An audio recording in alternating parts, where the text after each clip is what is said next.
Halo semua. Kami dari kelompok 1 dari kelas E Sambung 2004 akan menayangkan video untuk memenuhi tugas dari Ilmu Negara dengan dosen pengampu Bapak Taufik Ramadan SHMK. Terlebih dahulu perkenalkan nama kami.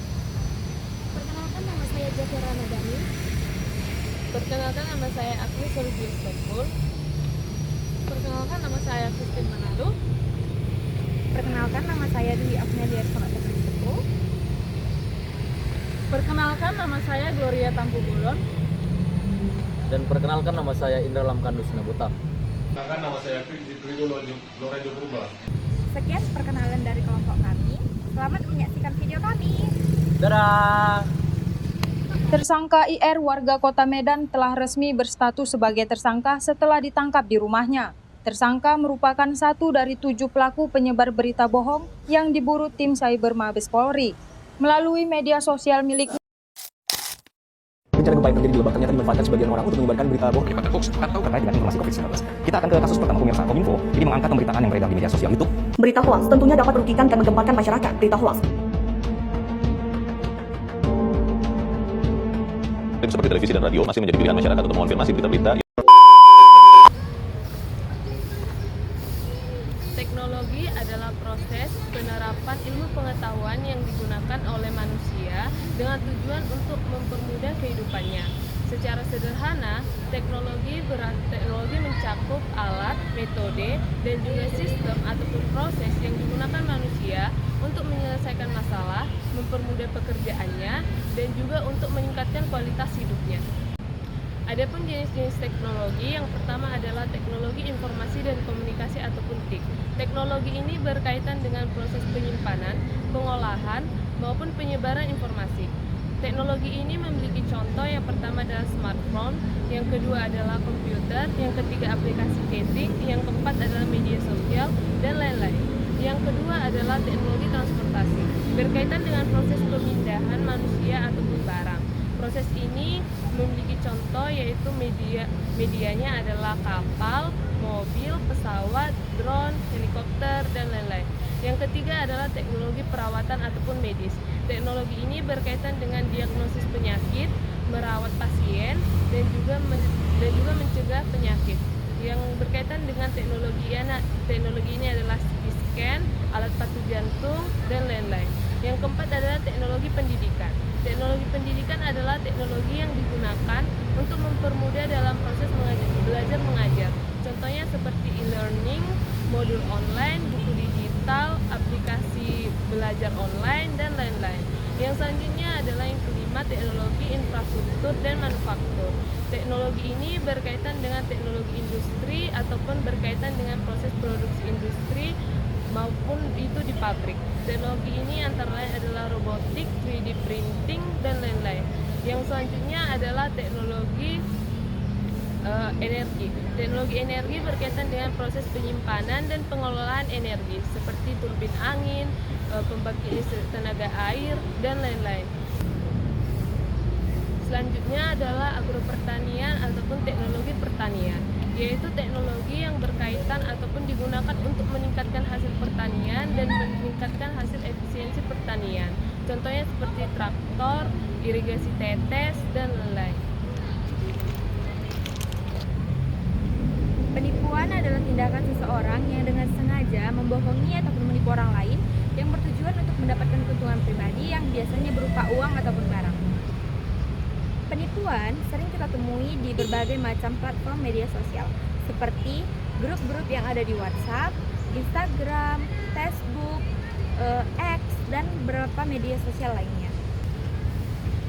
Selanjutnya, pengertian dari kasus yang kami bawakan yaitu Poso tapi viral menyikapi hoax di era digital adalah fenomena di mana penyebaran informasi palsu secara cepat dan luas di media digital. Hoax sering digunakan untuk penipuan, memprovokasi, atau menggiring opini publik. Di era digital, hoax mudah viral karena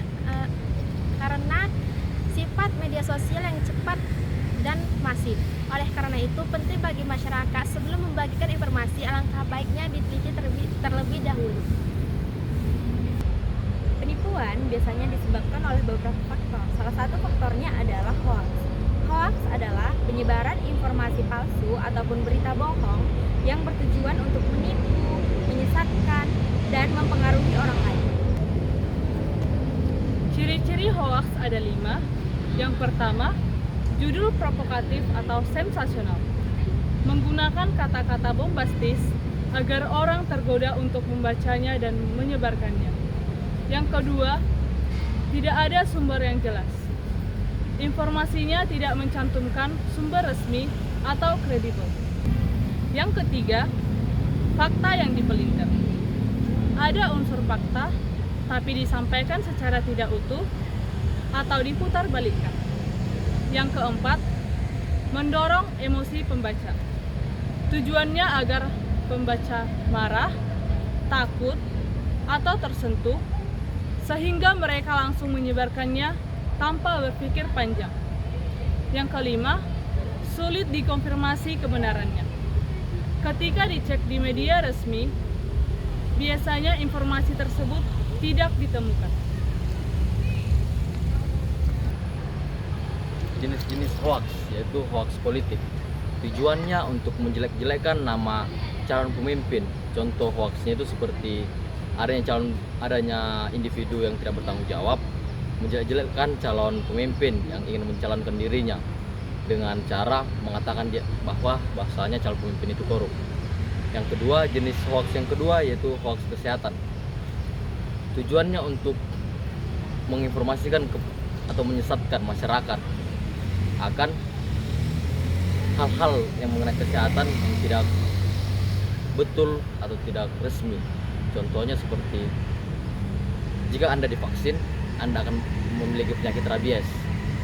Yang ketiga yaitu hoax bencana alam, yang tujuannya biasanya untuk mempengaruhi masyarakat akan terjadinya bencana alam di sana yang sebenarnya tidak terjadi. Contohnya seperti terjadinya bencana alam atau gempa bumi di daerah Siantar. Padahal informasi tersebut tidak langsung dari tempat tertentu atau tempat resmi. Lalu yang kelima yaitu informasi hoax atau jenis hoax berdasarkan ekonomi yang bertujuan untuk mengganggu stabilitas ekonomi. Yang contoh hoaxnya itu seperti investasi bodong yang tidak jelas kemana arahnya. Yang keenam yaitu hoax teknologi atau sains yang bertujuan untuk menginformasikan terkait teknologi atau ilmu pengetahuan yang tidak logis. Contohnya itu HP bisa meledak jika dicas seharian. Yang ketujuh, hoax public figure atau selebriti yang bertujuan untuk menarik perhatian atau menyebarkan fitnah kepada artis atau figur terkenal. Contohnya itu artis A masuk penjara karena narkoba, padahal tidak ada berita atau klarifikasinya. Yang kedelapan yaitu hoax humor atau parodi satire yang bertujuan untuk menghibur atau menyindir. Tapi bisa disalahpahami jika tidak ada tanda yang jelas. Contohnya itu artikel satire seperti berita asli dan dianggap benar oleh banyak orang. Yang kedelapan, hoax agama yang bertujuan untuk menyesatkan pemahaman agama seseorang. Dan contohnya itu yaitu pengajaran agama yang tidak dengan dalil-dalil yang jelas. Yang ke-10, hoax nostalgia atau sejarah palsu yang bertujuan untuk mengubah persepsi tentang peristiwa sejarah atau glorifikasi tokoh tertentu. Yang contohnya itu pahlawan A pernah mengatakan ini, tetapi tidak dengan sumber historis yang mendukung. Hoax memiliki banyak sekali dampak negatif. Di antaranya, 1. Merusak reputasi, di mana informasi bohong ataupun informasi palsu yang disebarkan dapat merusak nama baik individu ataupun suatu organisasi. Yang kedua adalah menciptakan ketakutan. Informasi hoax dapat menciptakan keresahan, kepanikan di tengah-tengah masyarakat. Yang ketiga, merubah keputusan. Biasanya ini sering terjadi kepada pemilihan umum, di mana atas informasi palsu yang diberikan akan menciptakan perubahan keputusan dari tengah-tengah masyarakat. Berikut penjelasan diagram Fishbone, palsu tapi viral menyikapi hoaks di era digital. 1. Manajemen. Pertama, kurangnya regulasi tegas terhadap penyebaran hoaks. Tidak semua platform memiliki kebijakan tegas terhadap konten hoaks. Kedua, koordinasi antar lembaga belum maksimal. Lembaga pemerintah, media, dan platform digital belum sinergis dalam menangkal hoaks. 2. Materials. Pertama, minimnya sumber informasi yang kredibel. Informasi valid kalah cepat dengan hoaks yang disajikan lebih menarik. Kedua, konten hoaks mudah diproduksi dan disebar. Tidak membutuhkan alat atau biaya besar untuk membuat hoaks. 3. People. Pertama, rendahnya literasi digital masyarakat. Banyak orang belum mampu membedakan informasi benar dan informasi yang salah. Kedua, mudah terprovokasi oleh judul sensasional. Emosi lebih dominan dibanding logika dalam menanggapi berita. Ketiga, kurangnya kebiasaan untuk memverifikasi informasi. Banyak orang langsung menyebar tanpa mencek fakta terlebih dahulu. Keempat, environment. Pertama, budaya berbagi tanpa menyaring. Lingkungan sosial sering sekali mendorong penyebaran cepat tanpa validasi. Kedua, komunitas daring yang mendukung narasi palsu, di mana grup atau komunitas tertentu menyebarkan hoaks untuk kepentingan politik ataupun ideologi. 5. Mesin. Pertama, algoritma media sosial memprioritaskan engagement. Artinya, konten hoaks seringkali lebih menarik perhatian sehingga lebih disebarkan oleh algoritma. Kedua, kurangnya sistem deteksi otomatis yang akurat. Banyak platform belum mampu menyaring semua hoaks secara efisien. 6. Methods. Pertama, tidak ada mekanisme pelaporan hoaks yang mudah dan efektif. Masyarakat kesulitan melaporkan informasi palsu. Kedua, strategi komunikasi publik belum maksimal, di mana pemerintah dan media kurang aktif melakukan klarifikasi atau edukasi. Ketiga, kurangnya kampanye literasi media secara berkala. Upaya meningkatkan kesadaran masyarakat masih sporadis. Adapun alasannya mengapa seseorang itu gampang tertipu dengan berita hoaks, yang pertama itu adalah kurangnya literasi digital dengan media, yang dimana mereka tidak tahu memilah mana berita yang benar dan berita yang hoaks, yang dimana berita ini biasanya didukung dengan judul yang provokatif, sehingga memicu emosi kita untuk percaya dengan berita tersebut.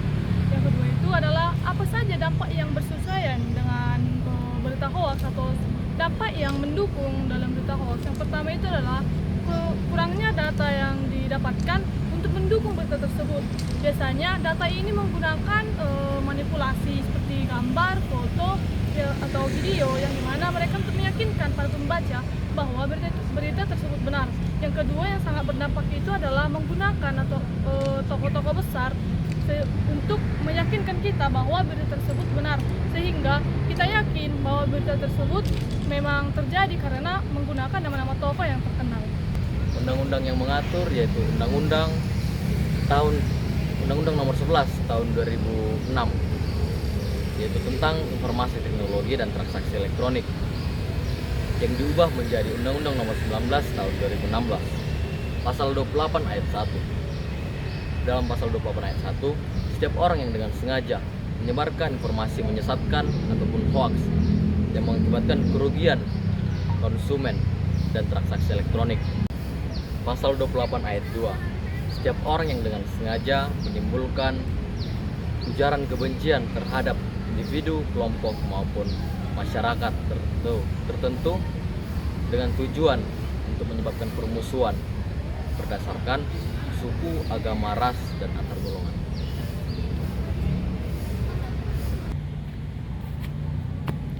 Peranan Pancasila dalam menyikapi kasus penipuan atau hoaks.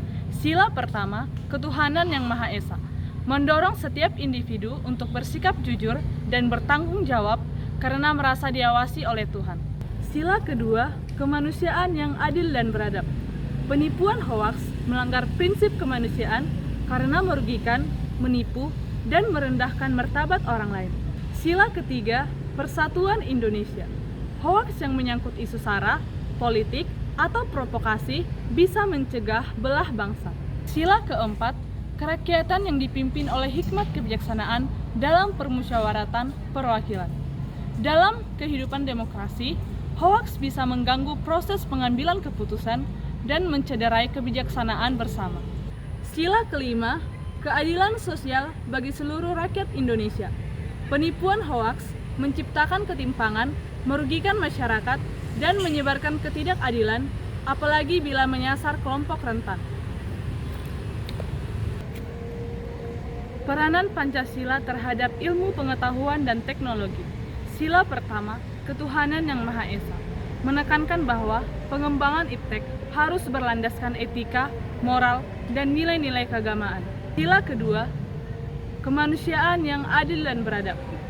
Iptek harus dikembangkan untuk meningkatkan kualitas hidup manusia, bukan untuk merendahkan atau mengeksploitasi. Sila ketiga, persatuan Indonesia. Iptek perlu digunakan untuk memperkuat persatuan bangsa, bukan sebagai alat provokasi, disinformasi, atau polarisasi. Sila keempat, kerakyatan yang dipimpin oleh hikmat kebijaksanaan dalam permusyawaratan perwakilan. Pengambilan keputusan terkait pengembangan iptek harus melibatkan partisipasi masyarakat dan mempertimbangkan kepentingan bersama. Sila kelima, keadilan sosial bagi seluruh rakyat Indonesia. Pancasila mendorong agar iptek bisa diakses dan dimanfaatkan secara merata oleh seluruh masyarakat tanpa adanya diskriminasi.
Beasiswa ini. Kalau seperti ini aku bisa kuliah. 25 juta.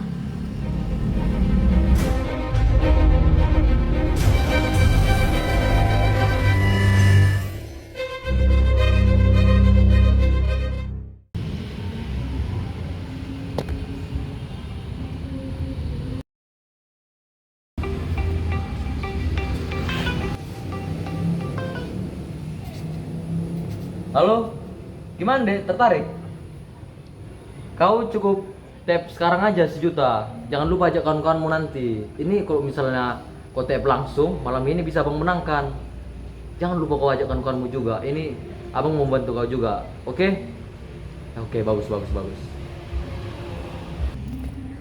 Halo bang, iya saya tertarik. Iya bang, saya akan coba ke teman-teman saya. Baik bang.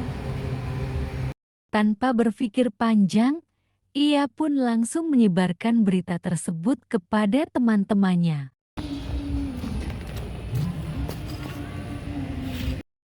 Saat temannya membaca berita tersebut, ia langsung tertarik dan ikut men-share berita palsu tersebut ke kontak WhatsApp-nya. Hingga akhirnya berita tersebut tersebar luas.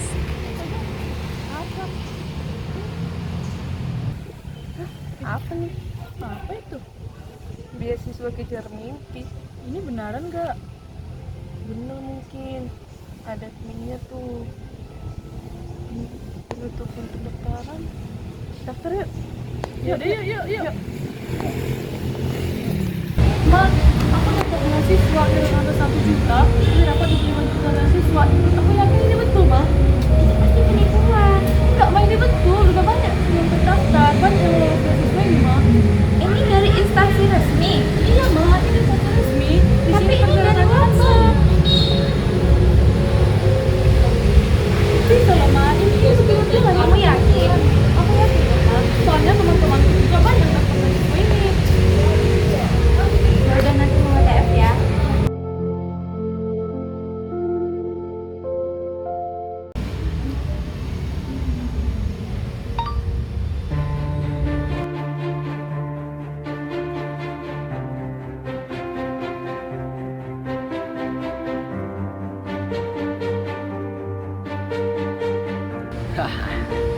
akhir ini kena dia dasar orang bodoh. Sudah dapat, mending diblokir. Kok abang ini nggak dibalas loh pesan? Bahkan saya sudah TF. Coba saya telepon saja deh. Kok mau manggil?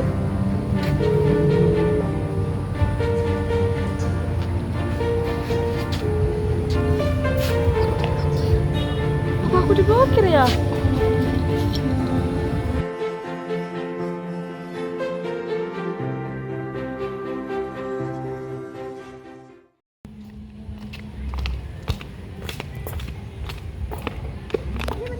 Kami ditipu.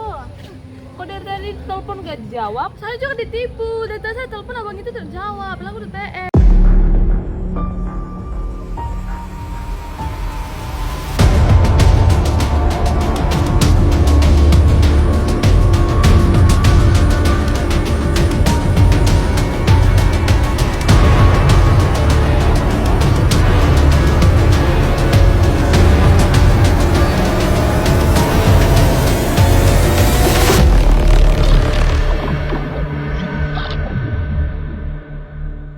Terkait dengan kasus yang telah kami angkat, kasus tersebut telah melanggar beberapa ketentuan dalam undang-undang.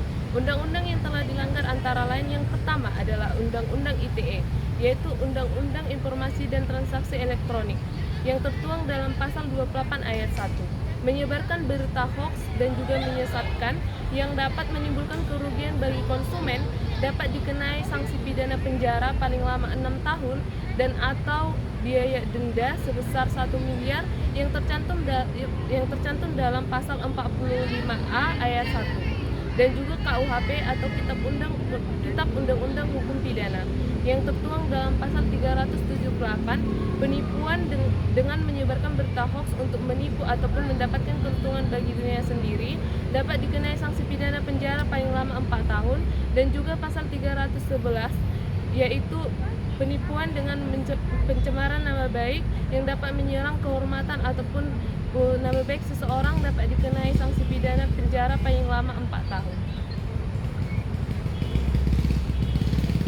Untuk menyikapi hoax yang viral, ada beberapa hal yang harus dilakukan, yaitu yang pertama, selalu kasih informasi yang sudah dibagikan kepada semua orang untuk memastikan informasi tersebut benar atau tidak.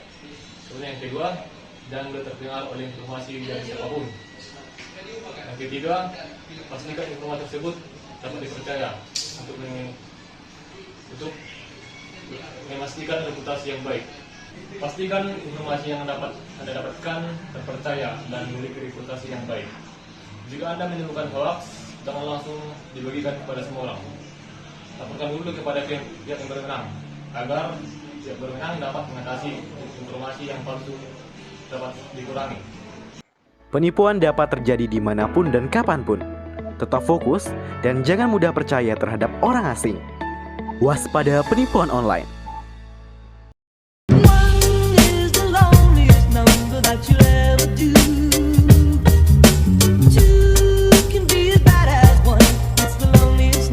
Since the